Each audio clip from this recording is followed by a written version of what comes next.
మాధవ్ గారు అధ్యక్షతన doctor BR Ambedkar యొక్క 135వ జయంతి వేడుకలు రాష్ట్ర వ్యాప్తంగా దాదాపు నెల రోజుల పాటు ఈ యొక్క రాష్ట్రంలో వేడుకలుగా నిర్వహించడం జరుగుతుంది. భారతీయ జనతా పార్టీ ఎస్సీ మోర్చా ఆధ్వర్యంలో ఏదైతే ప్రధాన నగరాలు ఉన్నాయో విశాఖపట్నంలో కావచ్చు, అదేవిధంగా రాజమండ్రిలో, తిరుపతిలో పెద్ద కార్యక్రమాలు నిర్వహించడం జరిగింది. అదేవిధంగా కడప నగరంలో కేంద్రంగా రాయలసీమలో ఉన్నటువంటి ప్రాచీన ఏదైతే కళ ఉందో చెక్క భజన కోలాటాలకు సంబంధించినటువంటి ఈ యొక్క కళని ఈరోజు అభివృద్ధి పరచడంలో ప్రభుత్వం దృష్టికి తీసుకెళ్లడానికి, అదేవిధంగా కళాకారుల యొక్క గుర్తింపును తీసుకురావడానికి డాక్టర్ బిఆర్ అంబేద్కర్ యొక్క ఉత్సవాల ఆధారంగా కడపలోని ఆర్ట్స్ కళాశాల క్రీడా మైదానంలో 29, 30 ఈ నెల పెద్ద ఎత్తున దాదాపు 100 టీములు చెక్క భజన కోలాటం టీముతోటి డాక్టర్ బిఆర్ అంబేద్కర్ గారికి నీరాజనాలు పలికే విధంగా ఈ యొక్క కార్యక్రమాన్ని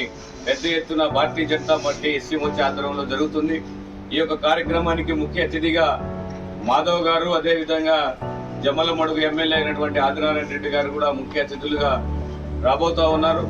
అదేవిధంగా జాతీయ స్థాయి నుంచి ఎస్సీ మోర్చా సంబంధించినటువంటి నేషనల్ జనరల్ సెక్రటరీ కూడా ఈ యొక్క కార్యక్రమానికి వచ్చి విజయవంతం చేస్తున్నారు. కాబట్టి ఇక్కడ కడప నగరంలో, అదేవిధంగా కడప జిల్లాలో చుట్టుపక్కల ప్రాంతాల్లో ఉన్నటువంటి ఈ యొక్క కళాకారులు, చెక్క భజన కోలాటాలకు సంబంధించినటువంటి కళాకారులందరూ కూడా వేలాదిగా పాల్గొని జయప్రదం చేయవలసిందిగా కోరుతున్నారు.